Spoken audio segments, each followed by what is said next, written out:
कि मेरे समाज के सम्मेलन में, यादव शक्ति के सम्मेलन में शामिल होकर अपने आप को गौरवान्वित महसूस कर रही हूँ। हमारा समाज जो देश के विकास में, देश के निर्माण में, देश की रक्षा और सुरक्षा में, देश की राजनीति में, देश की सामाजिक व्यवस्था में हमेशा महत्वपूर्ण भूमिका निभाता आया है। एक एक यादव बंधु को अपने समाज पर गर्व है, गौरव का भान है। हम सबको गर्व होना चाहिए ये कहते हुए कि हमारे यादव समाज का अपना एक गौरवशाली इतिहास है और यही इतिहास हमारी सबसे बड़ी पूंजी है। विरासत में मिली ऐसे ऐतिहासिक पूंजी को न केवल हमें संभालवाओं की है, यादव समाज की बेटियों की है, यादव समाज की मातृशक्तियों की है, यादव समाज के बंधुओं की है। हमें इस भारतवर्ष की संस्कृति, भारतवर्ष की सभ्यता, भारतवर्ष के सनातन धर्म को आगे ले जाने का काम करना है और यादव वंश अगर संकल्प ले लेता है तो कभी पीछे नहीं हटता है।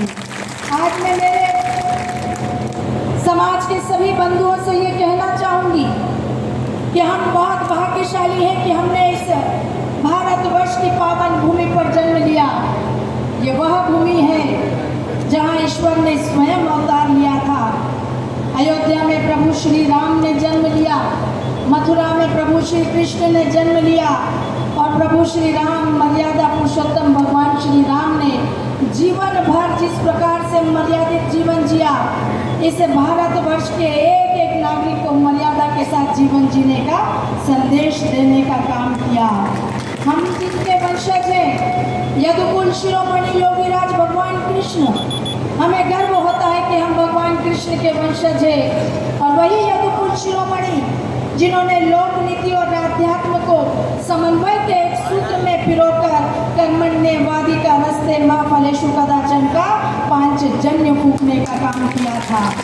हमें गर्व होना चाहिए ये कहते हुए कि श्रीमद् भागवत गीता जैसा ग्रंथ हमारे यादव वंश का एक ऐसा ग्रंथ भी सर्वश्रेष्ठ ग्रंथ वो कहलाता है और इसीलिए इस भारतवर्ष की पावन भूमि पर हम सबको अपना जीवन समर्पण के साथ जीना है, अपने सनातन के लिए, अपनी संस्कृति के लिए, अपने धर्म के लिए। और जैसा वातावरण आजकल पूरे देश में चल रहा है, मैं आप सबको सचेत करना चाहूँगी। हमारे सनातन पर हमले हो रहे हैं, देश के कुछ राजनीतिक दलों का संरक्षण प्राप्त लोग सनातन का अपमान करने का काम कर रहे हैं, सनातन को समाप्त करने का बात कर रहे हैं। अरे 1000 वर्ष तक गुलाम रहने के बाद भी सनातन को कोई हिला नहीं पाया। शक आए, मुगल आए, अंग्रेज आए, लेकिन हमारी सनातन संस्कृति की जड़ें इतनी मजबूत थी, कोई हिला नहीं पाया। और इसीलिए ऐसे लोगों को जो हमारे सनातन का अपमान करते हैं, हमें सबक सिखाने की ज़रूरत है। उन्हें इस बात का एहसास कराने की ज़रूरत है कि भारतवर्ष का एक एक समाज और हमारा यादव समाज तो उसमें अग्रणी भूमिका निभाने का काम करेगा। ऐसे राजनीतिक दलों को भारतवर्ष से हमेशा हमेशा के लिए समाप्त करके दिखाने का काम हम करेंगे। और इसीलिए हम देश के प्रधानमंत्री श्री नरेंद्र मोदी जी पर भरोसा करते हैं, क्योंकि प्रधानमंत्री श्री नरेंद्र मोदी जी के नेतृत्व में आज भारत में सांस्कृतिक पुनर्जागरण की चेतना आ रही है और हम सब ये जान रहे हैं कि किस प्रकार से हमारे धार्मिक स्थलों का पुनरुद्धार हो रहा है, पुनर्निर्माण हो रहा है। एक तरफ तो हमारी संस्कृति का उत्थान होने जा रहा है, तो दूसरी तरफ प्रधानमंत्री जी के कुशल नेतृत्व में भारत विकास की नई ऊंचाइयों को छू रहा है।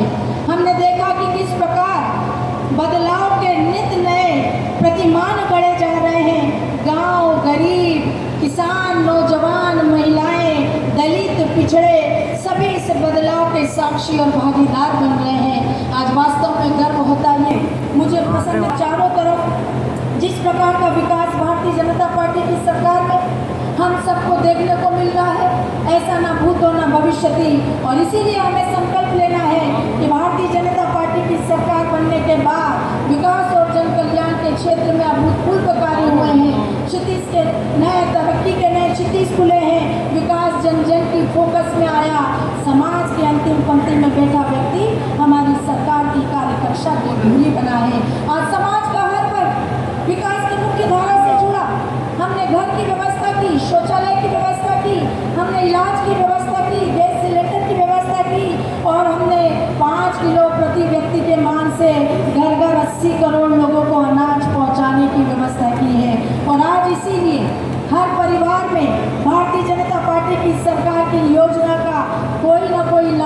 जरूर है। इसलिए भारतीय जनता पार्टी की सरकारें चाहे केंद्र में हो चाहे मध्य प्रदेश में हो, वही सक्षम नेतृत्व दे सकती है। और इसलिए आज मैंने सभी सामाजिक बंधुओं से कहना चाहूँगी कि भारतीय जनता पार्टी की विचारधारा राष्ट्रवाद की विचारधारा है। अरे ये राष्ट्र बचेगा तो हमारा समाज बचेगा, समाज बचेगा तो हमारा अस्तित्व बचेगा। ये राष्ट्र नहीं बचेगा तो हम क्या करेंगे, हमारा अस्तित्व नहीं बचेगा। इसलिए सबसे पहली जिम्मेदारी इस राष्ट्र को बचाने की है और इसीलिए हमको भारतीय जनता पार्टी को समर्थन करना है, क्योंकि हमने अन्य राजनीतिक दलों को देख लिया है किस प्रकार से भारत माता का इस देश में अपमान होता है, किस प्रकार से सनातन धर्म का अपमान होता है। भारतवर्ष की पावन भूमि पर रहने वाले हम सब ये बर्दाश्त नहीं कर सकते।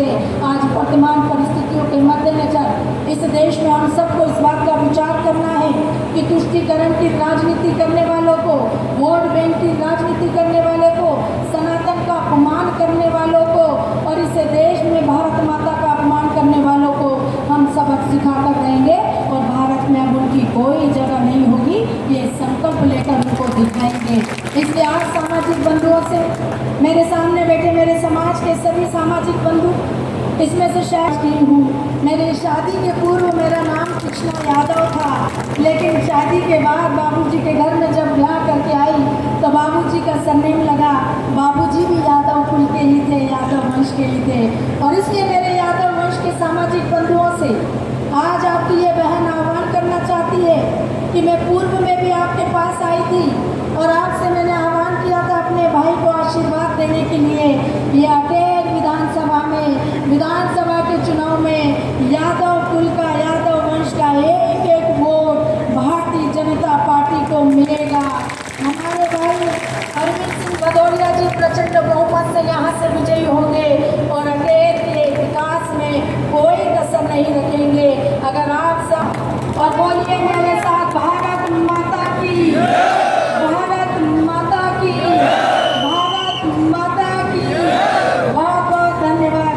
एक बार मेरे साथ जुड़ेंगे। जय यादव, जय यादव, जय यादव। कृष्ण हर खुशी दे आपको, हर खुशी दे आपको। आपकी जोरदार तालियों के बीच मैं कृष्णा बहन जी ने जोरदार तालियां बजा दीजिए आप। क्या है कि ट्रेन पकड़ना है और वास्तव में कृष्णा दीदी की इसलिए भी तालियां बजाई है क्योंकि आज कृष्णा दीदी की गोविंदपुरा विधानसभा में मध्य प्रदेश के मुख्यमंत्री शिवराज सिंह चौहान वहाँ पर थे, तो भी कृष्णा दीदी उनको भी अनुमति लेके अपने बीच में इसे जोरदार तालियां सगी बहन है, कोई छोटी बहन नहीं है। ऐसे आदमी के साथ बाबूजी बाबूलाल गौड़ साहब का पुत्र की तरह हमें इसलिए था, जिसको बेटे की तरह इसलिए था और बहन ने हमें बहुत रोटियाँ बना के खिलाई है। इसके बाद पुनः जोरदार तालियों से अभिनंदन करिए। अभी समय पर बहन जी को पहुँचा के रात के 10 बजे पहुँच जाएगी। तो अभी सब लोग बाकी कार्यक्रम चलता रहेगा। बहन जी को मैं वहाँ तक विदा करके